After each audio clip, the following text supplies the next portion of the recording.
O responsables. RCR presenta Golpe a Golpe.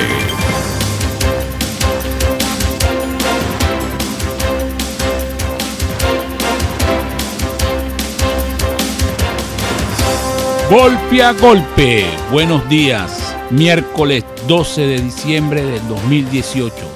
Estaremos trabajando para ustedes en la dirección general de la estación Jaime Nestares, en la gerencia de producción Wilitza Arcaya, en la producción de este espacio Janson Vargas y Marilia García. En los controles estará César Arteaga y recuerden seguirnos en nuestras redes sociales por @RCR750 y vernos a través de RCR.tv, la radio que se ve, noticias que para nosotros son consideradas importantes y queremos hacer una crítica.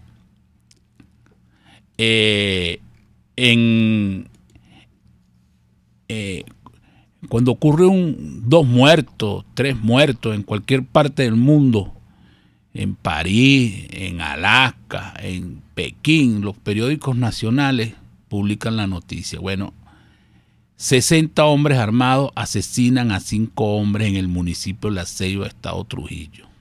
Municipio que era una tranquilidad. Bueno, acaba de ocurrir eso. Lo sacaron de su casa, no se sabe bien qué sucedió, pero esa es una noticia que no pareciera que nada más le importa al Tiempo de Valera.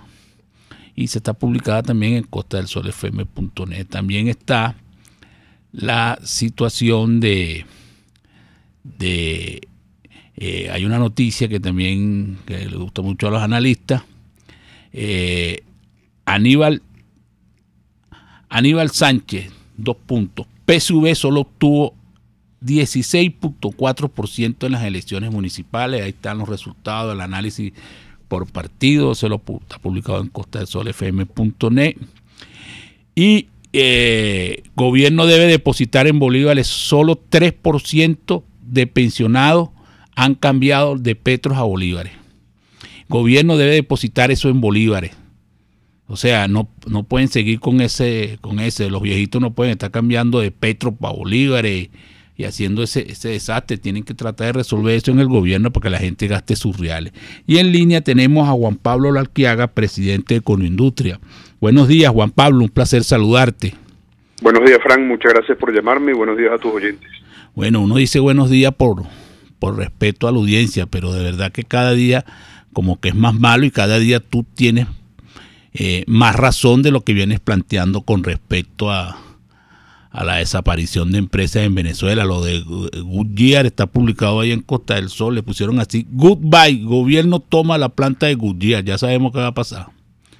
Lo que pasó con Conflé de Kelo, con cloro, con lácteo Los Andes, ya sabemos. Adiós caucho.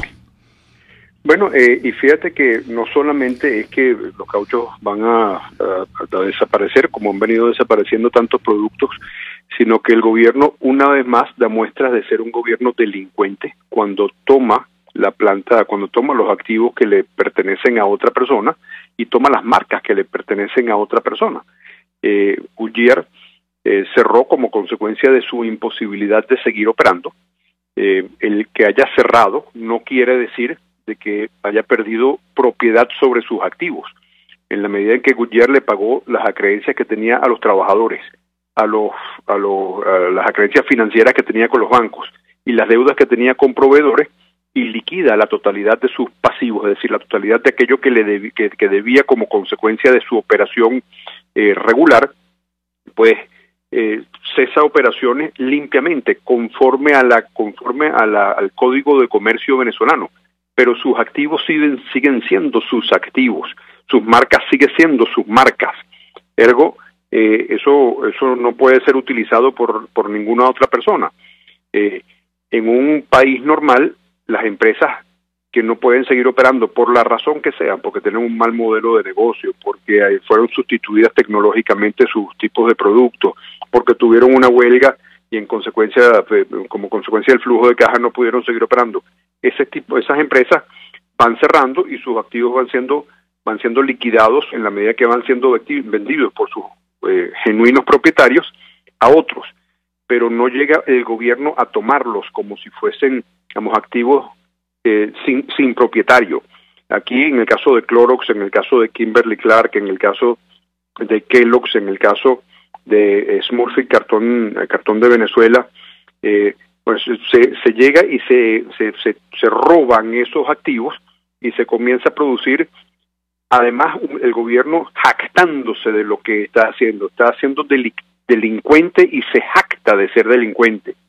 Eso es una demostración, pues, lo más clara posible de la falta de Estado de Derecho que tenemos en Venezuela, de la falta de derechos de propiedad, de la anarquía en la cual estamos viviendo y de las circunstancias de las cuales debemos salir como para poder comenzar la reconstrucción del país que tú, yo y todos los oyentes queremos, Frank. Sí, Juan Pablo, y uno solamente habla de los cauchos, pero hay que recordar que el Goodyear fabrica correas para vehículos, para industria, zapatas, fabrica varios productos que están relacionados con el caucho, pues, que son utilizados en mucha maquinaria industrial y que casi nadie conoce, pues, que ellos tienen ese tipo de elementos que es necesario para que un país funcione. Pero bueno, como tú bien dices, estamos viviendo con un gobierno que pareciera no entender lo que es la industria y lo que se hace necesario para un funcionamiento de una economía en el país. Ahora, ¿qué crees tú que debe hacer Goodyear? ¿Qué va a hacer?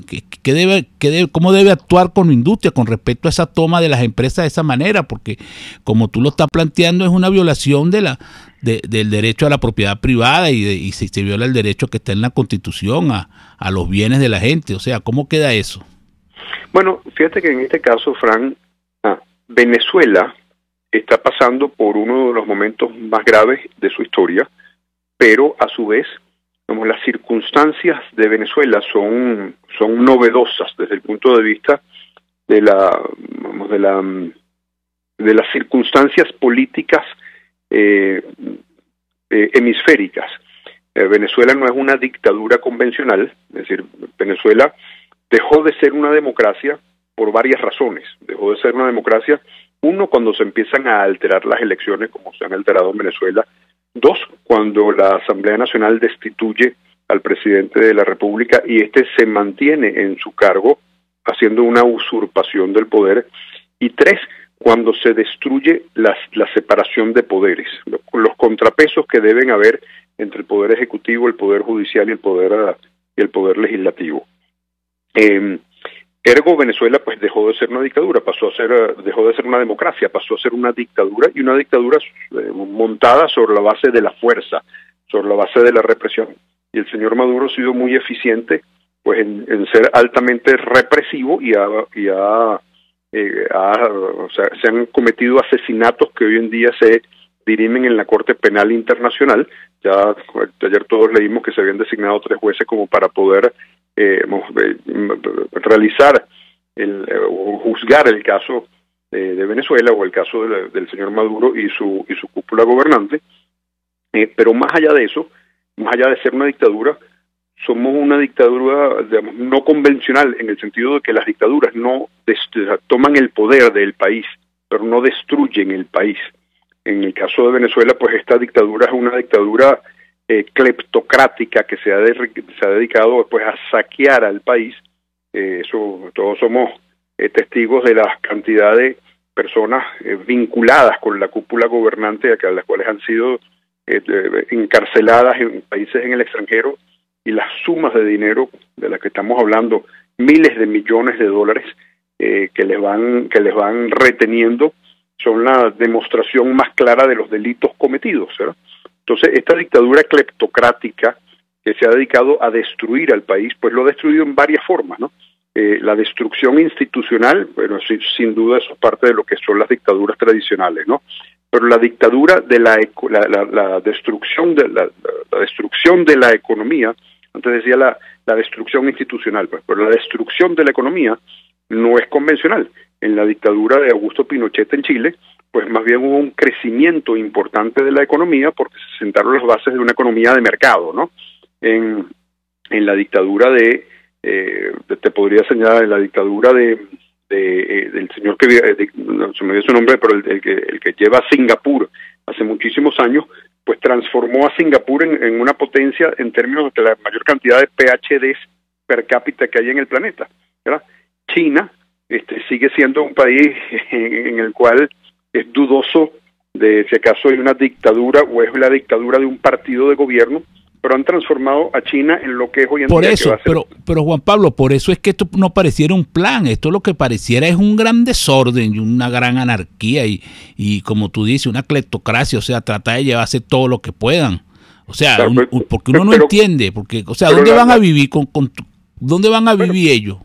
Pero la pregunta es ¿qué hacemos los venezolanos como para poder salir de esto, Fran? Porque qué es lo que la cúpula gobernante piensa que quiere hacer en el futuro con su vida, pues es problema de ellos, pero el problema de los venezolanos es cómo salimos de ellos, ¿verdad? Y ahí yo creo que uno tiene que... Pero Juan Pablo, ahí yo estoy de acuerdo contigo. Tú, por ejemplo, has hecho un gran esfuerzo para que te oigan, pero los partidos políticos de oposición pareciera que no tienen tapones de Goodyear, porque parece que no oyen a nadie, porque no logran coordinar una política que permita enfrentar la forma en que el gobierno actúa, por ejemplo, contra la empresa privada. Yo a ti te oigo siempre y tú tienes un planteamiento coherente, pero pareciera que los políticos de oposición no te oyen. Bueno, fíjate que ahí discrepo contigo, Fran, con todo el respeto. Fíjate que yo creo que los políticos de oposición, más allá de un partido por aquí y un partido por acá, por allá, los principales partidos han sido coherentes en la estructuración de un plan de recuperación de Venezuela. Lo que no han arribado es a soluciones para la transición, y no han arribado a soluciones para la transición porque el problema de Venezuela no es político, es un problema de fuerza. Aquí los políticos se pueden poner todos de acuerdo y decidir que no vamos a reconocer las elecciones, como de hecho se han puesto de acuerdo como para decir que la Asamblea Nacional es el único poder legítimo y que de la Asamblea Nacional es que emana, digamos, la legitimidad que el país pueda tener, y eso no ha tenido ninguna consecuencia. Se han puesto de acuerdo como para poder empezar a investigar a través de la Asamblea los delitos cometidos o cuestionar cosas como el arribo de los bombarderos rusos de ayer, pero que el problema de Venezuela no es un problema, o sea, la política es el mecanismo civilizado a través del cual las personas se ponen de acuerdo respetando unas reglas que se llama la Constitución como para dirimir diferencias, y eso no es lo que opera en Venezuela, ¿verdad? En Venezuela lo que opera es la fuerza, es la represión. En eso tú tienes razón, pero no puede ser que un país que ahorita se acaba de ver que el 80% está contra el gobierno desde el punto de vista de que no participa en un proceso electoral y no se le pueda dar coherencia a ese 80% para, digamos, decirle al gobierno, mira, tú tienes que cambiar la política económica, por lo menos. O sea, lo que te digo que también falta un problema de liderazgo que convoque y que plantee para que haya músculo. Porque el problema que hay es que tú solo planteas y planteas, bueno, y nadie, digamos, nadie te respalda, nadie te soporta, porque, vuelvo y te repito, 80%, 75% de abstención. Bueno, ¿cómo es eso que el país es un caos y entonces, bueno, y la gente lo sabe? Bueno, pero fíjate que yo creo que eso no es atribuible a los políticos, Fran. Yo creo que el ser político en este momento en Venezuela es una profesión, primero, de alto riesgo, y segundo, de arar mucho en el mar, ¿no? Yo creo que los políticos, y sin duda hay políticos que uno respeta y hay políticos que uno no respeta, ¿verdad? Pero yo creo que los políticos de los principales partidos han hecho una gran labor en tratar de cohesionarse en torno a la construcción de un plan posterior y en la búsqueda de un mecanismo de transición. El mecanismo de transición no es nada fácil. Se han discutido inclusive dentro de organizaciones de la sociedad cuál debe ser. Y cuando tú estás en un secuestro como está Venezuela, pues bueno, esa respuesta no está ahí con facilidad. Bueno, Juan Pablo, yo ahí voy a diferir de ti. Yo creo que héroes son ustedes, los empresarios, que están batallando aquí con esta situación económica, con este gobierno que evidentemente no quiere a los empresarios para nada. O sea, ustedes sí son unos héroes, ¿verdad? Porque no puede ser posible que tú te allanan la empresa, te mandan unos tipos, te meten unos sindicalistas malandros. Oye, no puede ser. O sea, eso sí es batallar lo que están haciendo ustedes. Mira, tú me vas a perdonar, pero bueno, tú tienes tu todos opinión los de los venezolanos, políticos. Frank, y todos los venezolanos en este sentido, el hecho de vivir en Venezuela es una proeza.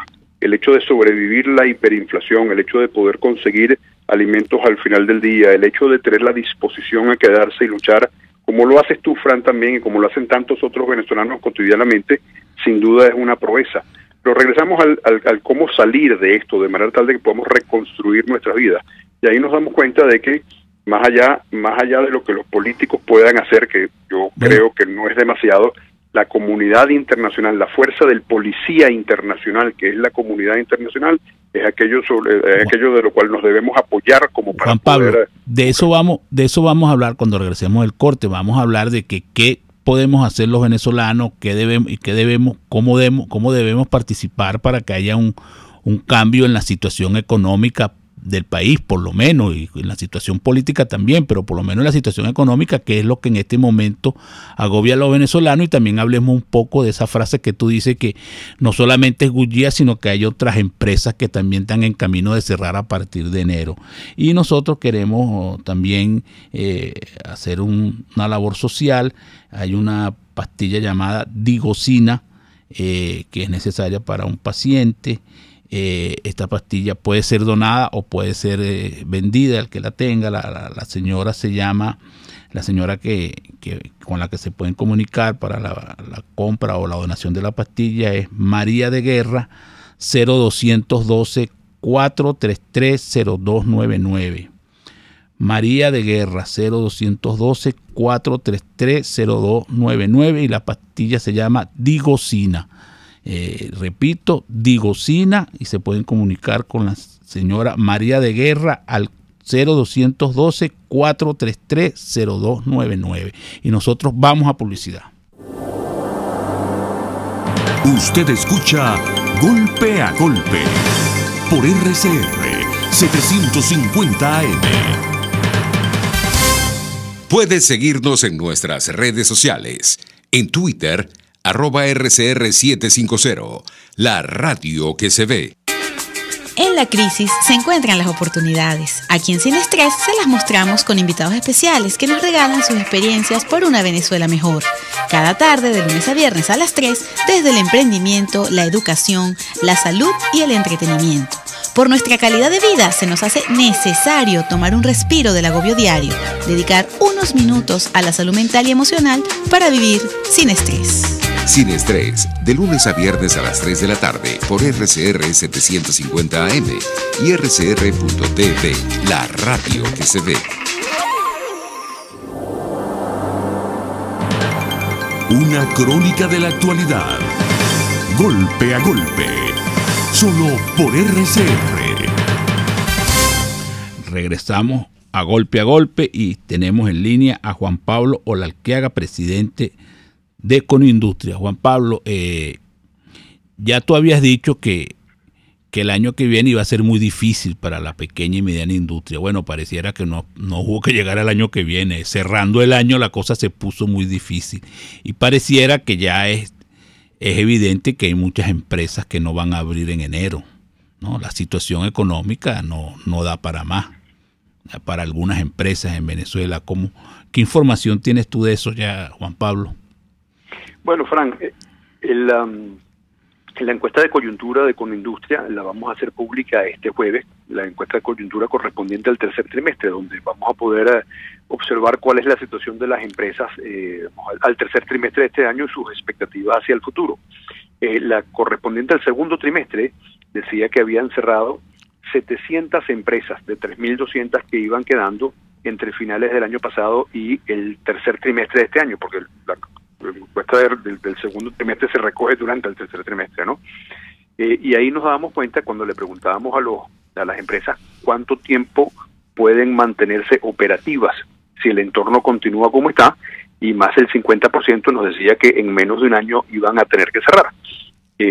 Ese cierre de 700 empresas en los primeros 2 trimestres de este año se suman a las cerca de 10.000 empresas industriales que han venido cerrando desde que asumió la jefatura de gobierno el difunto presidente Hugo Chávez, ¿no? Lo que nos va quedando es una quinta parte del parque industrial que una vez teníamos, y esa quinta parte a su vez estaba trabajando por lo que ahí se recogía por debajo del 20% de su capacidad operativa. Y digo por debajo del 20% porque la forma de hacer la pregunta es, usted está trabajando entre el 0 y el 20 y el 40 y el 60 y así sucesivamente. En este tercer trimestre, lo que fraccionamos esa pregunta y le preguntamos a las empresas, usted está trabajando entre el 0 y el 10 y el 20 y el 30, de manera tal de poder ser mucho más precisos en cuanto a la limitación operativa que las empresas están teniendo. Y nuevamente preguntamos, ¿usted puede sobrevivir menos de un año, entre un año y 2 años, o más de 2 años? Eso lo llevamos ahorita a meses. Y la respuesta que nos vamos a dar cuenta es que la fragilidad, que la respuesta de las empresas es que la fragilidad en la cual están, pues va siendo demostrativa de esta incapacidad que se tiene de poder sobrevivir en una economía hiperinflacionaria en la cual pues se tienen las carencias que hay ahora, ¿no? El drama de eso, sin duda, que es la falta de productos, como tú referías en el caso de Goodyear, los neumáticos, las correas y los demás productos que fabrica Goodyear. El drama por una parte es eso, sin duda, pero el drama por otro lado es que muchísimos venezolanos se van quedando sin trabajo, y aquellos venezolanos que se van quedando sin trabajo pues no tienen medios como para poder no solamente subsistir, sino que además tampoco pueden agregar la economía.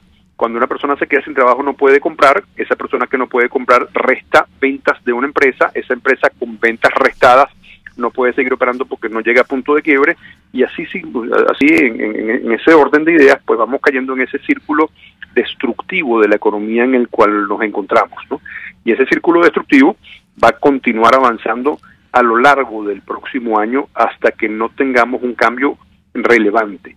Ese cambio relevante, Fran, desde el punto de vista de la economía, pasa no solamente por recuperar los medios de producción, por recuperar que las empresas vuelvan a tener capacidad operativa, es decir, que les desmontemos controles, sino que pasa por la recuperación macroeconómica del país. O sea, si tú no tienes un nivel de reservas importante, tú no puedes liberar el control de cambio. Si no liberas el control de cambio, no tienes acceso a la materia prima.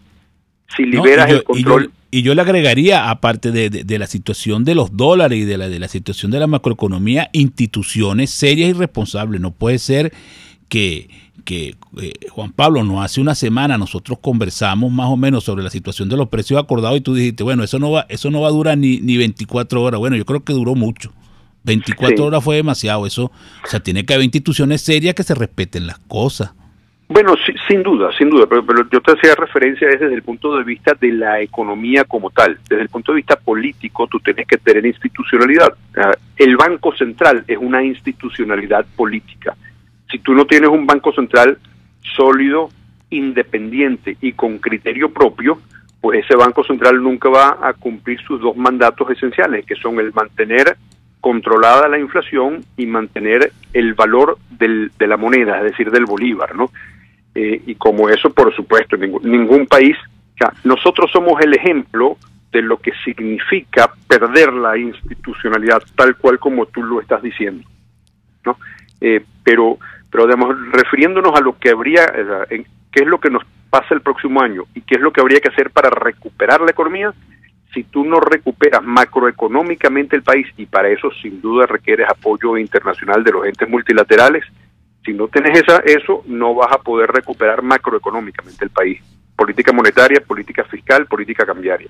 Y luego, a partir de ahí, recuperar los mecanismos de producción.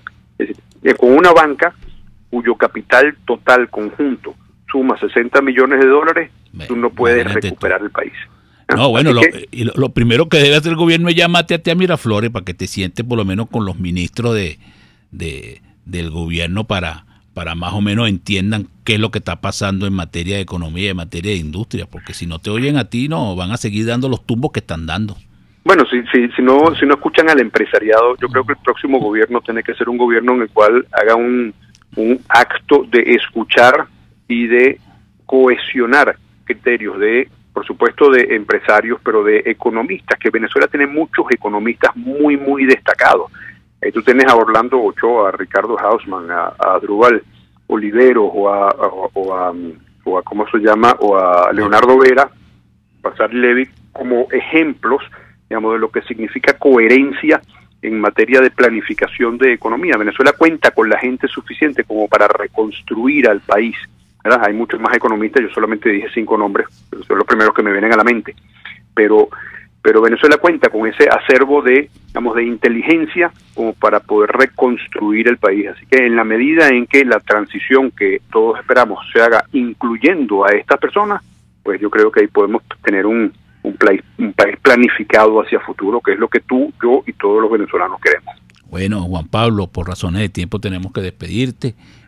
Fue un placer haberte oído, compartimos muchas de las cosas que tú dices. Esperamos que las cosas cambien, que ya estamos en época navideña, pero bueno, hay que ser optimistas ante el país, porque como tú y yo estamos aquí, que no nos vamos a ir, tenemos que tratar de que esto se arregle. Hemos conversado con Juan Pablo Larquiaga, presidente de Econoindustria, y nosotros vamos a publicidad. Ni de suerte, ni de gracia, ni de pecho. Es Golpe a Golpe.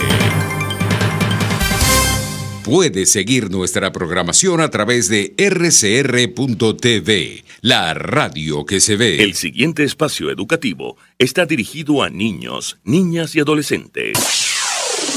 RCR presenta Todo se puede, una producción nacional independiente de Mayra Prado, certificado número 16923. El cambio es acción. Muévete por tu salud. No tienes excusa. Tú puedes. Escalada. ¿Solo subir paredes? Para los amantes del deporte al aire libre, la escalada es una modalidad fascinante que reta la adrenalina y la condición física. Para profesionales de salud como los terapeutas ocupacionales, es una herramienta de trabajo.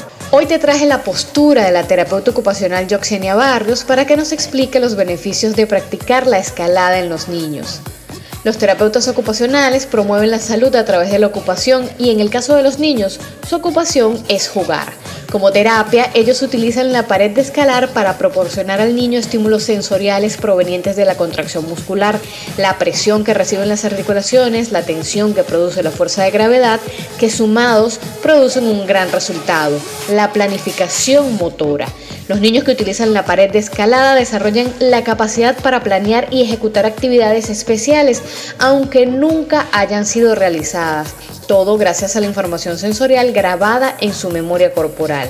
Recordando que los niños aprenden a través del movimiento, escalar paredes es una gran ayuda para apoyar la maduración física y sensorial del niño.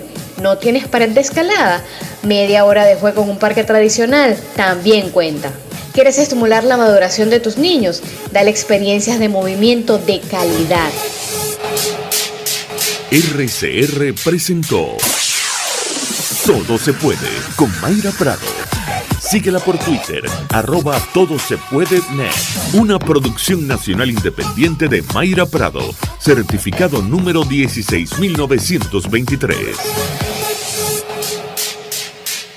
Las lesiones ocurren todos los días y en Globalterap te garantizamos tu pronta recuperación con tratamientos de rehabilitación personalizados de electroterapia, ultrasonido, láser, tracción lumbar y cervical, drenaje linfático y rehabilitación cardíaca. No te confundas, estamos en el Centro Comercial Multiplaza Paraíso, nivel empresarial 2, teléfono 0212-461-9370. Globalterap y despídete del dolor.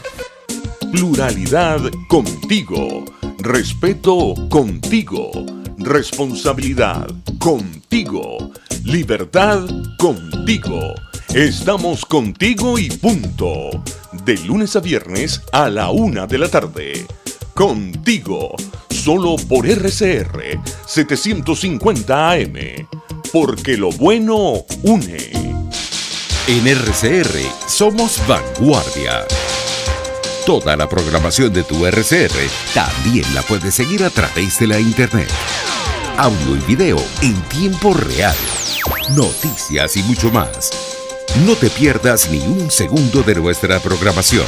No hay excusa ni cadena que valga para que dejes de escucharnos.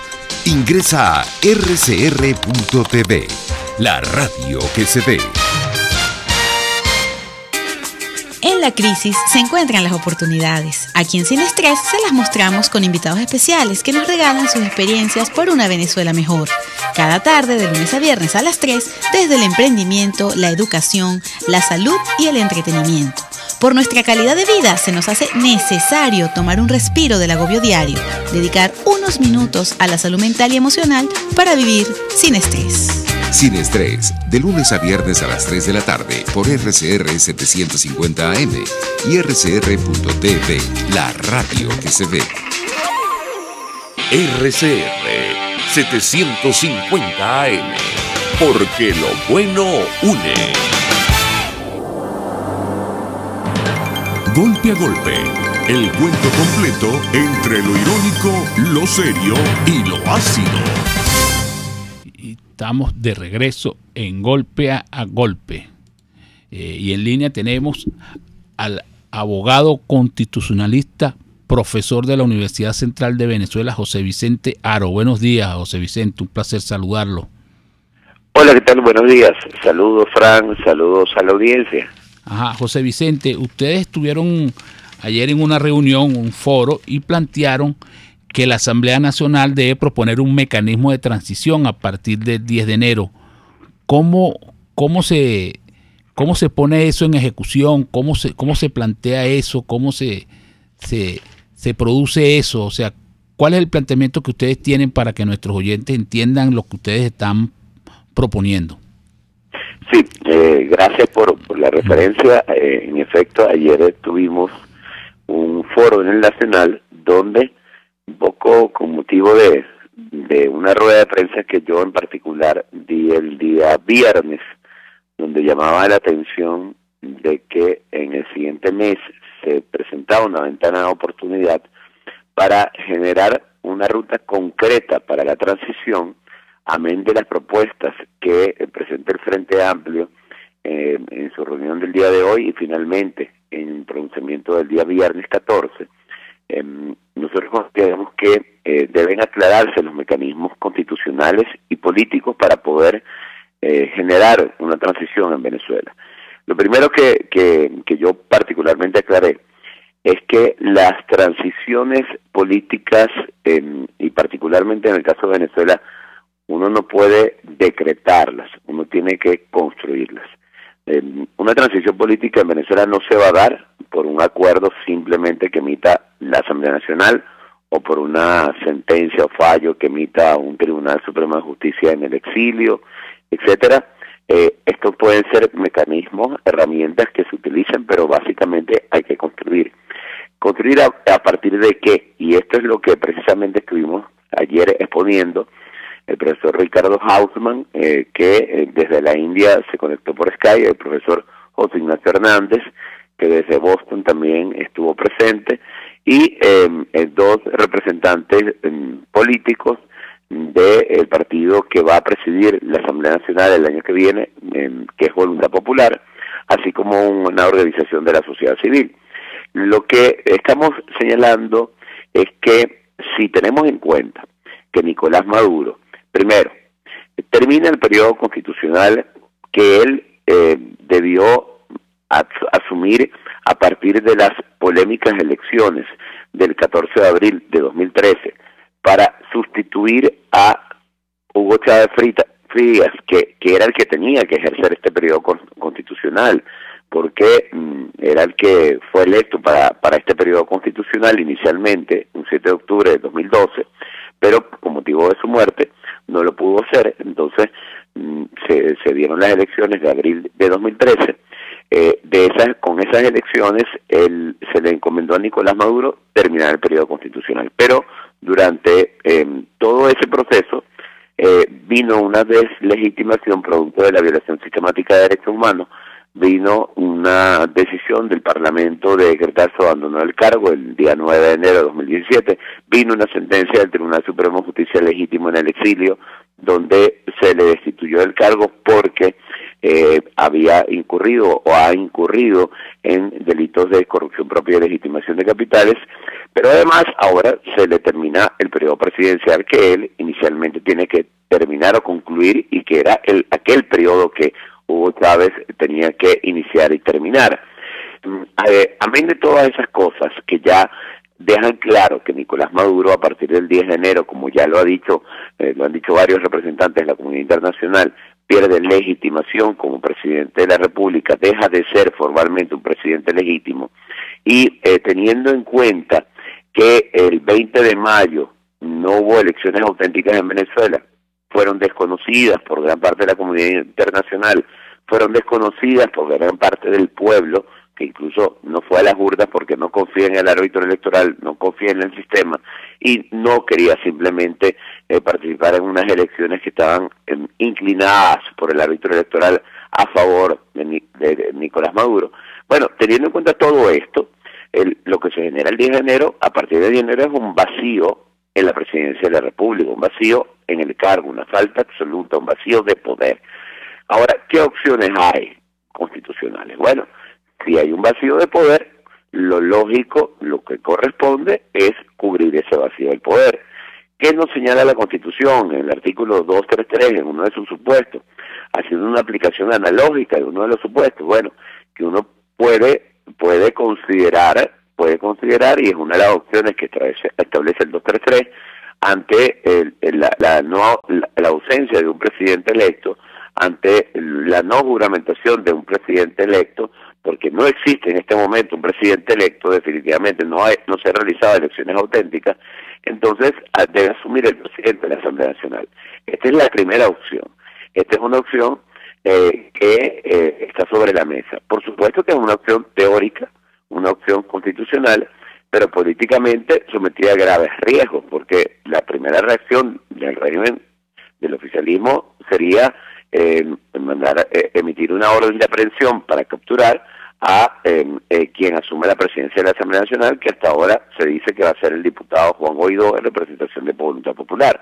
Bueno, como esta opción está sobre la mesa, pero es una de las opciones constitucionales, esto es uno de los puntos que debatimos, las fortalezas y debilidades de esta opción política para decidirla entre el 5 y el 10 de enero. La segunda opción que hemos evaluado y que expusimos, en la que coincidimos el profesor José Ignacio Hernández y mi persona, es la opción de colocar la jefatura del Estado y la representación del Estado en una sola persona, sino en un cuerpo colegiado integrado por un presidente de la Asamblea Nacional, presidente del Tribunal Supremo de Justicia, legítimo en el exilio, y la fiscal en el exilio, Luisa Ortega Díaz. Ahora, José Vicente, lo que sí está claro es una cosa, esto pasó de lo legal a lo político, pero sin desprenderse de lo legal. Es como están como indexados, ¿no? Porque tú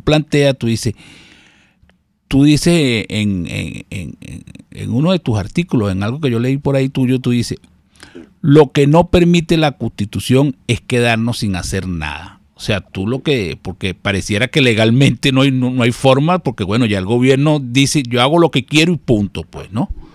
Y tú lo que dices que no nos podemos quedar sin hacer nada y que la Constitución nos obliga a que hagamos algo. Y lo que tú estás planteando es que hagamos una especie de gobierno paralelo para enfrentar a partir del 10 de enero el gobierno que de manera dictatorial o por la vía de la fuerza va a empezar a ejercer Nicolás Maduro.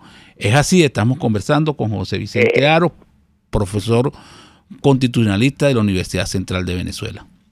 Sí, es correcto, Fran, es correcto, tú lo acabas de apreciar exactamente. Es un tema que sobre todo la comunidad internacional que nos exige, y a partir de consultas que no particularmente me he procurado ver como ciudadano, como profesor, que no milita en partido político alguno, que no forma parte y nunca forma parte de partido político alguno, pero valoro el trabajo de los partidos políticos en una democracia o para construir y reconstruir una democracia, y de los contactos que se ha podido hacer con algunos factores de la comunidad internacional, lo que te piden es cumplir con un estándar básico. ¿Cuál es el estándar básico? El estándar básico es que cualquier decisión política tenga un arraigo en la Constitución, por una parte, y que en todo caso lo que nunca se deje de hacer es cumplir con la Constitución, es decir, que la Constitución obliga a generar decisiones políticas. Por supuesto que uno esperaría y uno desearía en un Estado constitucional normal, de un Estado de Derecho, vamos a decirlo así, este tema se solucionaría rápidamente, como se solucionó cuando sucedió la falta de Carlos Andrés Pérez con motivo de su antejuicio, asumió Lepage, luego asumió Ramos J. Velázquez.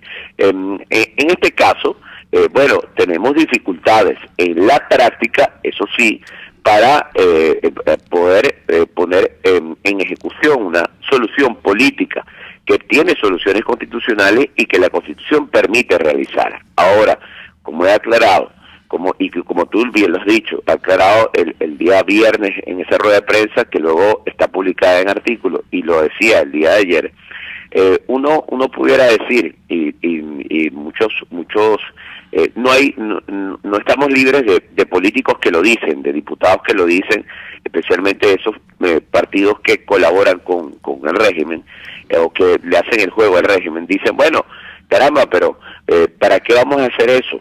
¿Para qué vamos a hacer eso si a la final Nicolás Maduro va a seguir en Miraflores y va a seguir detentando el poder ilegítimamente, pero va a seguir? Entonces, ahí es donde uno tiene que decir, bueno, caramba, o estamos con la Constitución, o tratamos de restablecer el orden constitucional, o renunciamos a ella, o simplemente decimos, bueno... Que José Vicente Haro también ve un problema de carácter político dentro de los partidos que están en este momento haciendo vida en Venezuela, ¿no es así? Totalmente, partidos de oposición. Totalmente, y por eso mi llamado de atención, y así bien dicho como tú lo referiste. Mira, aquí puede haber excusas desde el punto de vista constitucional, porque podrán decir, bueno, eso es la teoría constitucional y el derecho constitucional, pero estamos en un asunto político. Y yo les puedo replicar, bueno, pero resulta que el asunto político, la decisión política tiene que tener fundamento constitucional para tener algo muy importante en una decisión política: legitimidad nacional y también internacional. Y esa legitimidad tiene que ser aplicando la Constitución. Lo que sería muy grave es que la Asamblea Nacional, precisamente porque algunos partidos, por ejemplo, Acción Democrática o por ejemplo Un Nuevo Tiempo, no quieran tomar una decisión de esta índole, porque consideran que no, bueno, lo que hay es que seguir de alguna manera promoviendo un diálogo y seguir buscando que se hagan elecciones, si no es en el año 2019, en el año 2022, a través de un nuevo referéndum revocatorio. Bueno, lo que no permite la Constitución es que uno se entregue a opciones políticas que lo que van a promover es su destrucción, porque ¿qué es lo que va a prevenir en el 2019? Más temprano que tarde. Esa Asamblea Constituyente, que yo considero ilegítima, va a presentar un proyecto de nueva Constitución y va a tratar de arrebatarnos la existente. Entonces, ya con esa nueva Constitución ilegítima, bueno, va a ser mucho más difícil. Por eso la Constitución lo que exige es que de las opciones políticas que nos presenta, asumamos una, y los políticos asuman una, y los políticos enfrenten esa decisión. Y por eso la solución, vamos a decir, alterna que hemos planteado, si no es el presidente de la Asamblea Nacional, porque definitivamente en la Asamblea Nacional existen diversos criterios de tipo político sobre varias opciones de orden constitucional que hay, bueno, pongámonos de acuerdo en una figura que no le haga tan fuerte a la Asamblea Nacional asumir ese peso, y de alguna manera distribuyamos la carga de esa decisión política y la responsabilidad en el presidente de la Asamblea Nacional, presidente del Tribunal Supremo de Justicia en el exilio y fiscal en el exilio, una especie de cuerpo colegiado, o sea, que llamaríamos, y hemos propuesto que se llame Consejo de Estado para el restablecimiento del orden constitucional, pero ojo, bajo la claridad de que esto sería una táctica de presión política para contraponerle a Nicolás Maduro, o sea, una figura construida desde la Constitución, pero no es la solución en sí misma. O sea que lo que está planteando José Vicente Haro es que se asuman responsabilidades y se asuman los riesgos de esta situación, ¿no es así? Sin duda, sin duda.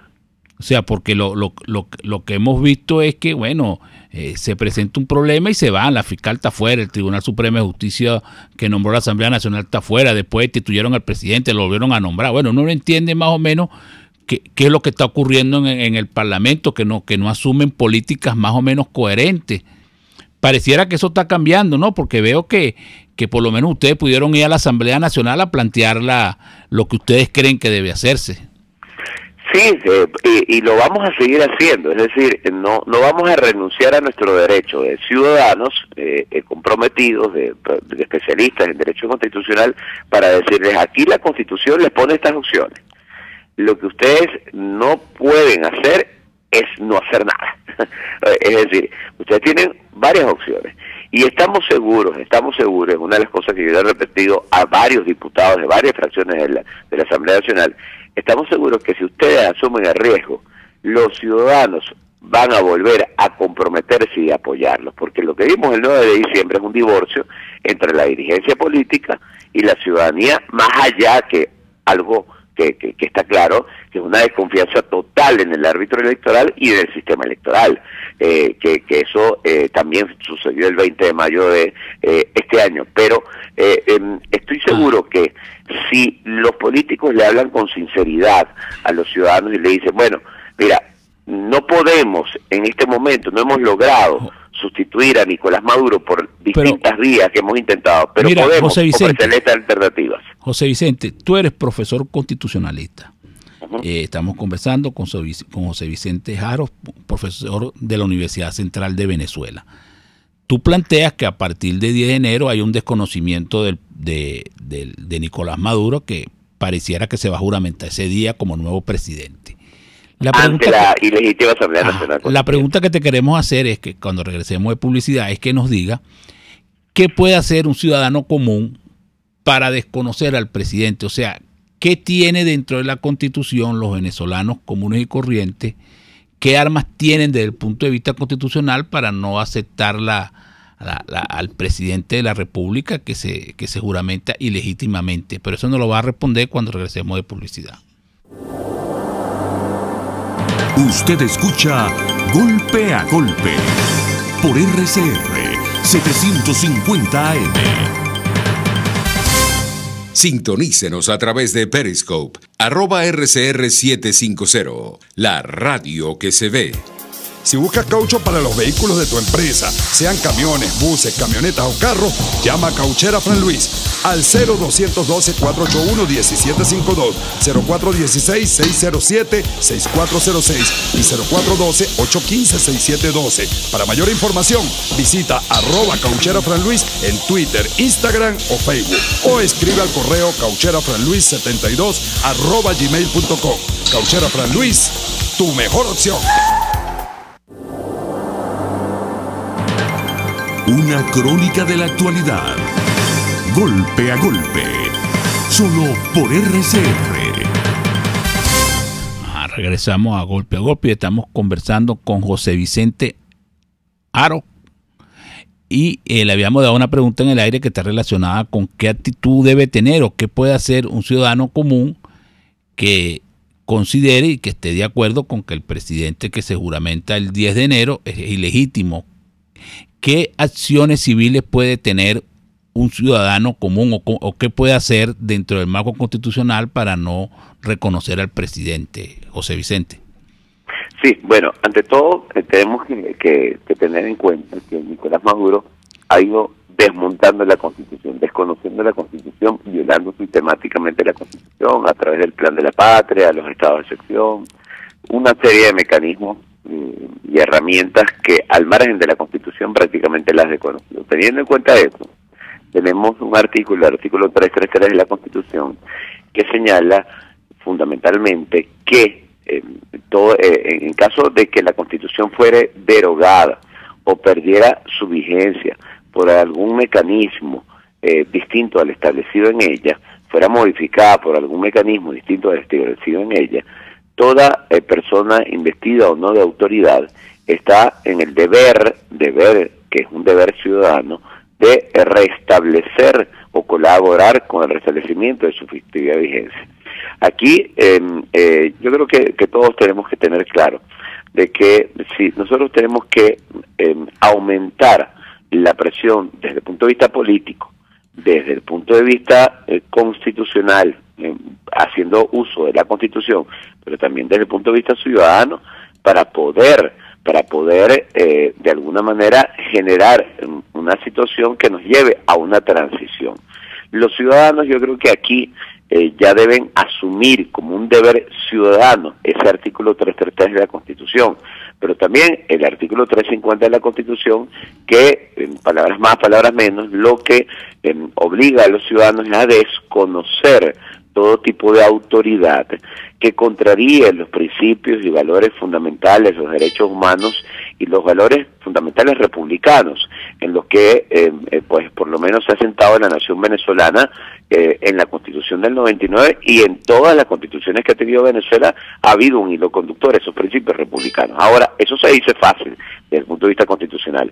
El tema es cómo llevarlo a la práctica, y llevarlo a la práctica requiere necesariamente de una articulación entre los ciudadanos y la dirigencia política, ciudadanos y sociedad civil. Entre los ciudadanos haciendo herramientas, por ejemplo, de todos estos mecanismos de participación ciudadana que están en el artículo 70 de la Constitución, asamblea de ciudadanos, cabildo abierto, consultas populares que se pueden realizar efectivamente por iniciativa de los propios ciudadanos a nivel de cualquier tipo de municipio, de localidad, donde de alguna manera se exprese, se manifieste ese desconocimiento, se deje constancia de ese desconocimiento. Y le repito, los ciudadanos tienen unas armas de participación política, unas herramientas de participación política en el artículo 70 de la Constitución, y además tienen lo que es el derecho a manifestación, el derecho a la protesta, consagrado en la propia Constitución, el derecho a la libertad de expresión y el derecho a la libertad de conciencia, un conjunto de derechos que, es verdad, frente al terror que trata de sembrar el régimen con el SEBIN, con el FAESI, con los cuerpos de seguridad del Estado, la persecución política, los presos políticos, etcétera, ha disminuido su uso. Muchos ciudadanos tienen miedo de hacer uso de eso, pero estoy seguro, y en eso creo que como el problema nos pega a todos, la crisis política, social, especialmente humanitaria, en la que está Venezuela, sanitaria, de salud, en la que está Venezuela, económica, va a llevar a los ciudadanos a tener que pensar y asumir una posición. Y así como le pedimos a los políticos que asuman una posición, asumir una posición. O me resigno a que esto va a perpetuarse en el tiempo, y a que yo esta crisis tengo que sobrevivirla durante todo el transcurso del tiempo, años y décadas, y debo dejar que Nicolás Maduro gobierne por 6 años más, con el agravamiento que eso va a significar, o asumo el reto, pero organizado, con estrategia y conjuntamente con el uso de herramientas constitucionales y con la Constitución en la mano, y nuevamente, si los políticos dan el paso al frente con estos mecanismos que estamos señalando, de colocarle una contracara a Nicolás Maduro legítima, que le haga presión a nivel internacional y presión a nivel interno para generar una transición, bueno, va a haber más posibilidades de generar esa transición. Si por el contrario renunciamos a los derechos, Nicolás Maduro va a poder gobernar fácilmente hasta el 10 de enero de 2025. Bueno, José Vicente, por razones de tiempo tenemos que despedirte. Fue un placer tenerlo en el programa. Hemos conversado con José Vicente Haro, profesor universitario en Derecho Constitucional, y será hasta mañana. RCR presentó Golpe a Golpe. Para cualquier comentario o sugerencia, escriba a golpeagolpe@rcr.com.co.